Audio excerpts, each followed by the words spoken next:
DGB, miroir d'image. Tension.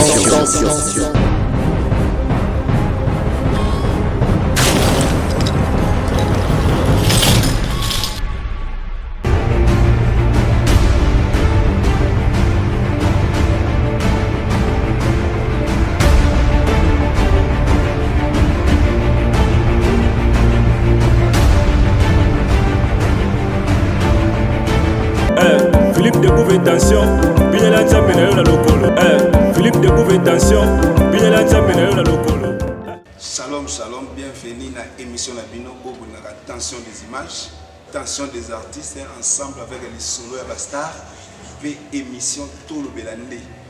Alors, la carte Afrique ici, dans Cape Town, et Pessami, où on a beaucoup de motos et nous DGV miroir d'image tension, on a dans Bino. Alors, pour Ebika, quand on a dit na bimiseli bino susu muto asika donc on découvrir ensemble na bino donc ngape na ebite na ko yeba na ngai me tellement to kutana na oyeba so na linge to yeba to découvrir sonyo so ensemble na kata émission na bino tension des artistes alors to pesi bino ba mbote bisika no so kutami donc Blaise Nzinga mukeli compliqué bande kono so ya lisanga donc on a joué la bino muto asika na kati ya lisanga bo bongama déjà be ya kapanga déjà to yebi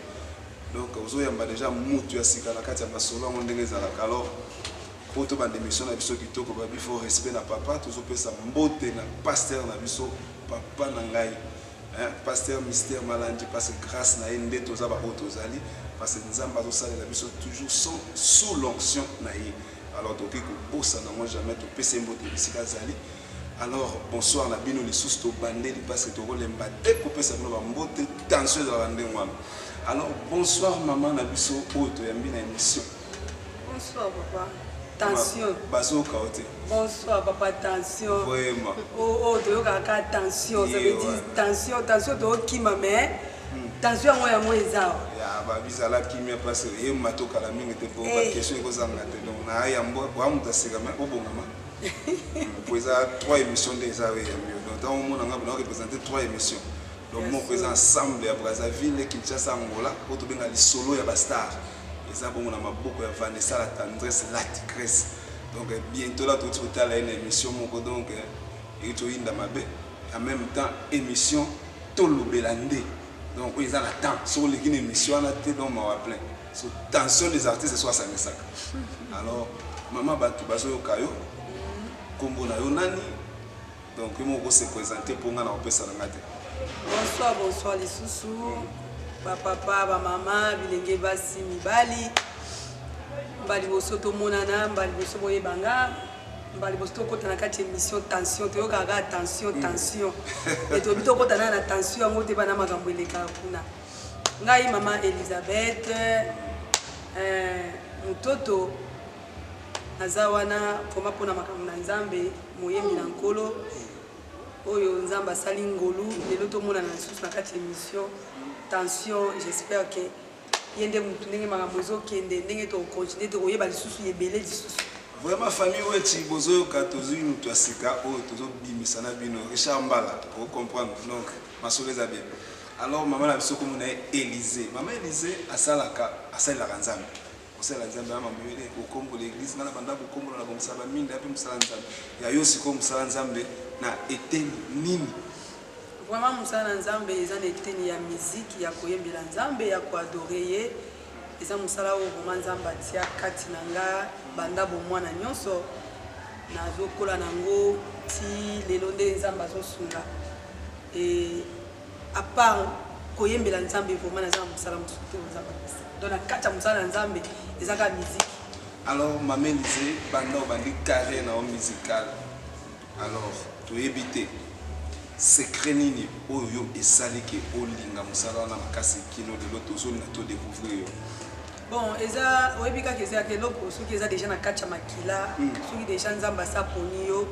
ato kimiango ato sali nyonso tout suka na ngoka koya koya na mutambu na ye parce que eza musala oyo ya tia déjà. Vraiment. Malgré to eko bima na ta to bimi eza ka moment Nzamba sipela ke to bima na moment oyo. So epela muso bima kina batanga to zaki na bana mikie on sait jamais. Mais Nzambe wana bongo sai ke to bima na moment oyo. Ndia sepe ke to bima na moment oyo to bimi oyo. alors vraiment eza penje loko eza kati nanga o nzamba cha kati nanga nazaka vraiment l'aise sur naza kati nango. Alors est-ce que na moment où na yebi que nazo se prendre bato kala mingi te mais pour le moment non mais quand ça la biso vocal kaka moko pour toi ba goza moyembi parce que toyembi muta théâtre ta loba toyembi muta yemba c'est que mission na biso loza ya moyembi moi vocal pour toi yeba ke ki moyembi ya solo.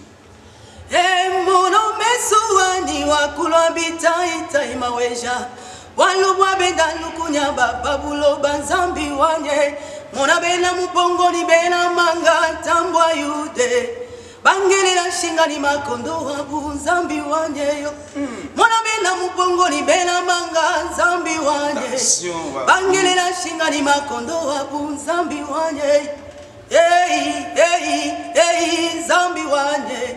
Bambulo batu di bena di bela lwenu zambi wane yepo anga kukubikila ngera ne di lolo teleja macho ebe kumwadi wane vraiment to sepeli na yeba kate ba yebi mingi ongana mbaka na mission soko sengi focal alphabet kaka ya kitwif ezaka ke nzamba zaka muluba to ezaka nini ba yebi nzambi problème ni ezaka la kino oza muluba mama naza muluba te naza muyezi ebo problème bon eza loyembo vraiment la sepela mi ko yemba na lekisa se omoko a Lorette nzambe aleki abetinga bablo muka na zui glaze mokili compliqué abeti suka noto suka na mamu ezaka nini te ezaka ndeza bazolinga donc c'est comme si que elenga bonzambe ezaka na chiluba ça va to yebelo kana kata makambango alors mameli na kati ya tana yo nyoso ya musique ososali combien d'albums bon nana sali ata album moko te mena ko bimande yangoyo soki bimato ba dikambo album ko bimande yangoyo oyo tozo bima mena poto banda ko lancer oyo nzamba tie kati ya mamelize alors du fait que ezu vraiment temps mena siko nzamba telemite vraiment likambango et mona na vraiment na miso abat donc ba nanga libuso yango donc alors ça on comprendre bien ko bima c'est que ça déjà na album c'est ça ni déjà ngi bima to soit Patrick c'est ça nous on lancer on na studio to ndengeni bon tobima na sens que toza na posa tosala eloko moko tobanda na interprétation tobandi na interprétation du fait que tozo ko interpréter nzamba sali biso pe ngolu ya ko interpréter quand même baninga mususu basi babimi liboso tobande ko mususu nzamba sala pe ngolu babimi déjà liboso tozwa ki pe moi ngolu wana ko interpréter bango alors to moni que tobima na wana na kati interprétation après to lancer maintenant ko eza ya biso nzamba tie parce que koko zanga te tant nzambe déjà bengi on a kata musala ça veut dire asa déjà quelque chose à tie kati na mutu oui na yebi interprétation ça vraiment ma bête et ça peut ma bête parce que tozo imbaka nzambe c'est que tant tasale loka bien balanda kaka bible tozo te to bazote ya biso bato ba komango za biso te donc kino de l'autre landa kama ba parce que ça ma nzambe mais l'autre moment on a ba artiste mingi soki ba yembi nzembo oyo ye ayembi communauté moi problème faut pas foutre ba droit d'auteur alors yo kozo ngo banda nzela wana ya ko interpréter alors admettons album na yo esalami sikoyo mutu moko pe a interpréter surtout na minute to na mama ba view mutu moko interpréter autant sous nzamba sel pe casque na makoki azana mo peut-être ko le kayo abeti ko la ndeko moko azosa barrage na bloc bato ndeto benga mo bloc bato petit boy ba vieux côté belé et pas nous ezana mtamso na ba 100 ya sa udala ba 1 million c'est mon tempo film ba hote bon eza musana nzambe eza vraiment musana nzambe toza bana na nzambe toza na kati ya elanga na nzambe o nzamba bibikela ngeza nene basali bazeli alors les problèmes eza que tant ngana bimisi eloko mutu asepeli nango ngolu o nzamba osalela eza ngolu nzamba osela ngati ça veut dire mutu mtazana ngolu o nzamba tie kati na ye donc ngale yona koyiko bimisa na yembi mais mutu mso azui yango mafuto nzamba tie kati eza mafuto nzamba pakoli kati na ngati là musu ngana za ka canal pour la bénédiction na ye parce que nzamba pambola mutu na nzela ka toujours ya mutu alors na osepela kutu makasi ke tango ke ya zui ba vie ebele ba po yelo ko nzamba tie kati na ça veut dire que eza vraiment o nzamba opesa ngale musu ko leka o ya zui donc somme to landi bien interprétation ça na eza mabeti donc lobi son pe ba beti pour nga na kana pe ba te belé ma même faut dire biso ya c'est quand on a osé là ça c'est que na beti interprétation mo ya pour les menandenga mibali alors donc on a beti pe ayo ko zango ma bimisa album no 2 jours nga na beti en 3e jour na studio na dépensé pe donc ba view no côté faut à la pacasse alors maman lisait na la selo moko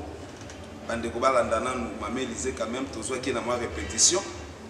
Alors azalaki ko travailler ko mekameka kaka abimelaki pe puisque ye wana bolanda ta mwa 2 minutes ya eloko oyo azosala.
Merci vraiment tozongi touti nous boyoki Mama Élysée aza pembeni ensemble na maman na biso joli vraiment ba embi kitoko Mama Élysée to moni na kati ya église et puis alobi aoutik azobima alors ba embi lelo baza na banda kuté c'est-à-dire bana ba église te otuna moto ke oyembaka osambelaka asote mikolo nazokota na église moko mikolo na okende pas pasteur moko ne kombo église ayebite. Et si Kassambela a habité, mais à Zokota nan, c'est que Bana Bandako, Bana l'église fixée, tu habité pour l'année. Alors, Mama Élysée, vous avez l'église, tu au côté de l'église Bobo. Et puis, si vous avez l'église mine, vous allez découvrir, il y a un peu de côté de Mama Élysée, c'est Kassambela. Merci, papa. Attention pour la question. Naza vraiment l'église, ça veut dire naza mwana ndako, naza benda mwana na sama kolo ya papa moko boye. Papa wana lelo soki nga Mama Élysée o naza oyo. Na ebité na okolo bani, nazo pesa na bambote belé bisika zali vraiment nzamba lola amonela nga papa wana papa Mystère Malangi, tozana ACK Pérou, inondation. Toza vraiment na soza na poso mona Mama Élysée o mona ye ndenga pasukaka na micro. Au monde est vraiment na makolo na se makolo vraiment ya papa wana et grâce ya le sambo na ye et grâce ya ba conseil na ye grâce ya mini o nzamba zo kambela biso à travers ye de la mode ceux qui bo mona nga to ceux qui mo ba baroyer banga to bo mona nga à travers vraiment ya papa Mystère Malangi toza wana na seka inondation pe vraiment to s'appelle donc Mama Élysée assemblée la rande na ACK na église au pasteur Mystère Malangi azali kokamba na Pérou sokolingo yeba to ya adresse ça kaka moko to ko komango na sewana donc au mona ngo même ba numéro pour na contacter les agneaux wana parce que ACK les églises moko batio so alors Mama Élysée na ACK est-ce que oyemba ka pe na kati église to oyemba ka no ka na système ya ndako nanu les arabes doivent se moi là-bas sous azali à ton église pour yembaka. Bon l'église pe na yembaka na kati ya adoration na kati église.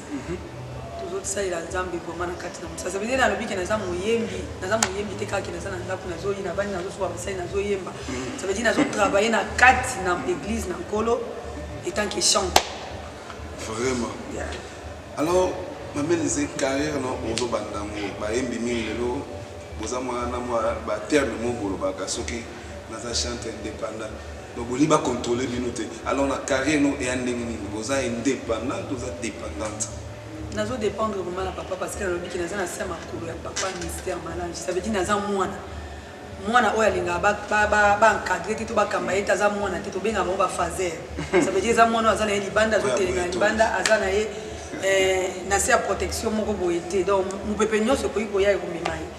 mais toza bana oyo toza vraiment na se makulu ya papa naza dépendant na papa oyo azo kamba te papa ministère malange nazana parce que nanzela na inde nzambe azosuna biso vraiment Richard azolanda biso bisika zali papa Jérémy ancien na biso azoyoka parce que nyonso yinda azokoma alors question na ngeza boye vous êtes dépendante et pas ya papa na biso na kati église kola mwana nyonso na ndako alandaka mibeko ya baboti na ye mais admettons invitation eye donc très bien préparé là hôtel ba bouquet makamno so très bien habillé donc tu n'as rien à dépenser mais papa le but était ils ont longtemps obima te fanda na ndako États-Unis na mboka Obama États-Unis bon na bokolo baké na bokolo baké États-Unis kala ba immeuble kola babi mieux veut l'obéissance que le sacrifice et na bokolo mata na boy koyoka toli ya papa lobi ki ekokende parce que oya moni o nzamba lobi na ebité na sepeli États-Unis na zui billet to na zui makanga na zui avion mais na komi pe États-Unis yes na komi pe États-Unis to na mati na komi pe États-Unis makamna ngenda osala na komi kuna na kufi nanga on sait jamais parce que ça ba tumusu ba kenda ba koma na ba pété balobi ke to ezate ke soko futi billet nde eza assurance ke yo komi bisiko o futeli place o futeli billet mais ezake o futa billet otambola pe na ordre na nzambe alors to mona nzambe to mona nzambe à travers ba sali taki tango na ancien makola papa ona o nzamba lobeli ngana nzela na eza pona bien na ngana premièrement funa yoka o nzamba lobi malgré ça pona bien na nga minata na mkiza musana nzambe na osala musana ngate mais na osala musana nzambe ça veut dire que na osala musana nzambe na za sous ordre ya maloba na nzambe à travers mon mbuna vraiment donc lito et papa toujours alors tout ce pays maman disait alors na kati ya carrière na yo mutu so ka toujours le modèle moko oyo tanga zo banda eloko na eto na kokola na ya zaka na bato interprétaka alors to éviter maman disait na kati na yo image pena oyo yo zala c'est-à-dire bato mungu ba bengo ba idole OK biso ba na nzambe to na idole te na idole te mais tout ça quand même na modèle c'est que tant que moko ça bien na baté au modèle na pour ne pas dire que idole na ngeza ka bo donc ko permettre le voilà alors ngana mimo na nzela boye sengeli donc so tant so ezaki na mutu lumola que idole na ngeza ka mutu kengani te modèle na to image na ona sepela ona mona na interpréter mingi eza boye alors mamelize na kati na yo mutu nini oyo osepelaka koyoka pe ko interpréter mingi biloko na ye. Bon, merci la question, papa. Attention, toujours dans la attention, automatique au niveau. Alors, vraiment, na banda qui ko interpréter mingi, so na koloba ke na lo bangote eza lo kwa na buki lo kuta na miso na nzambe. Alors, tina banda ko beta musique, na banda ko yemba, na kota na kati ya carrière musicale, comment mutapesa ngela ni makasi eza ser Marie Misamba. Et na banda ka vraiment ko interpréter makasi, là na biki makasi ça veut dire makasi vraiment. Donc on a yemba na s'exprimer bien, les amis qui na banda ko interpréter mingi qui ser Marie Misamba. Que son âme repose toujours ndenge to lo baka. Comment les lois azali sous na bisoté mais apesanga vraiment lengiona lisusu ya makasi vraiment pona ko yemba. So la zo yemba pena na kati ya bassin na vraiment na se sentir vraiment à l'aise makasi. Les émissions ya moyemba alors ça absolument moi qui Marie Misamba. Motema ezotindanga nalobela yo likambo euti na motema nanga yoyo oyo za bien papa nanga nalingaka koyebisa yo masolo ya kati sekele nanga moko poyo za bien na vinanga nakutana na moto te malamu lokola yo vraiment papa oza bien. Vraiment. Donc Marie Misamba est modèle mais elle m'a peine à yoka ko bona misa ba secret pour toi. Ya na ba ki to yeba ni mais to yeba na. To yeba biso nyonso na yoka après moko moi ba lo mbongo. Alors nazala ki jour moko na pété tour na essayer de répéter. Na ebike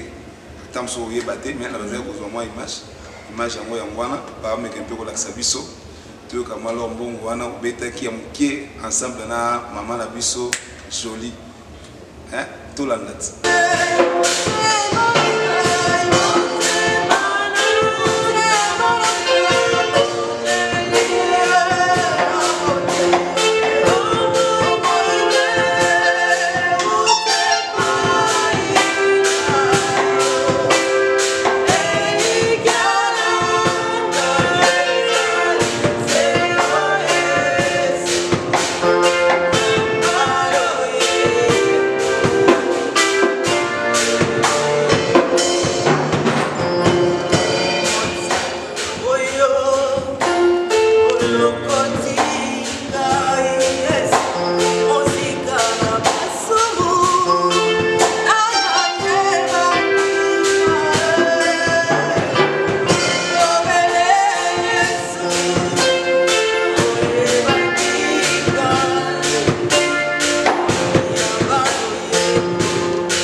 partout vous avez l'émission ici vraiment pour soutenir Yabino Ndeko oya na kati ya musique numéro na epé to wana pour la contacter vraiment et vous allez malamu minga non mamelise pardon ngana bossa na question moko est-ce que na kati ya Cape Town awa apé déjà aussi au accompagner déjà ba concert ya bato moko pour so accompagner déjà quelques personnes na studio na album na ba culte to ndengeni. Bon, na compagnie qui maman la biso moko autaka Jobu maman Marie. Ayaka na compagnie qui est na compagnie maman Evodi. Maman la biso na pesi bambote sikazali. Zambe vraiment a pambolé lisu makasi. Vraiment tout ça mon babilo kona maman Evodi ba concert to petit plus de 3 ou bien 2 concerts sur na bonité tous les qui na ba clip na Cape Town. Vraiment Nzambe apambola bino bisika noso bokutami mamelise moi ya ko clôturer émission na biso. Vraiment la pamboli Nzambe na pesi bambote na bana nyonso ya papa ba mama nyonso ya Lisanga o na kati ya Cape Town toza toujours bana na kati ya musana Nzambe na pesi bambote na pesi mbote na papa nanga Mystère Malangi vraiment babikuna l'oiseau rare donc ye penza yende alors bambote belé bisika zali na sui ya protection na ye na sui ya ngolu na ye déjà Nzamba zo batela biso au seref so ka malamu et na pesi mbote na ba collègue nyonso na kati ya musana Nzambe na pesi mbote na JD vraiment ya yo yango wana ba mbote belé to ye vraiment la kati ya makambo ngo tala kaka vraiment déjà to sepeli bande ko nyonso o bolande émission on a bona tanga ba kombo passe boza ebele plus d'1 million donc ça non tanga na émission ezala muke papa ba kombo no tanga Nzambe apambola bino nyonso bisika bokutami. Je crois que tu après émission na biso après live na bossa ni papa ko pesa ngata moi quelques minutes na ko bossa na maman au te vraiment to memaka vraiment mujinga tala kaka baoba bambote yango wana ebele tala kaka zala wana zala wana vraiment mosala yango ebandi tala kaka ya ndeka tolobi ke tokutana bino lisusu mpona kolancer bino baextrait ya journée ya le 25 ndenge koleka vraiment bokosepela makasi mpo masolo eza kitoko bokoyoka mpena donc na ser moko boye bayembi mpe nzembo na ye ser kana bokoyeba ye est ce que mama elise toclotire ti babenga ngai yo mapona yo yeso yo naninga osepelisa frère Richard mikolo na banzembo ezaka yango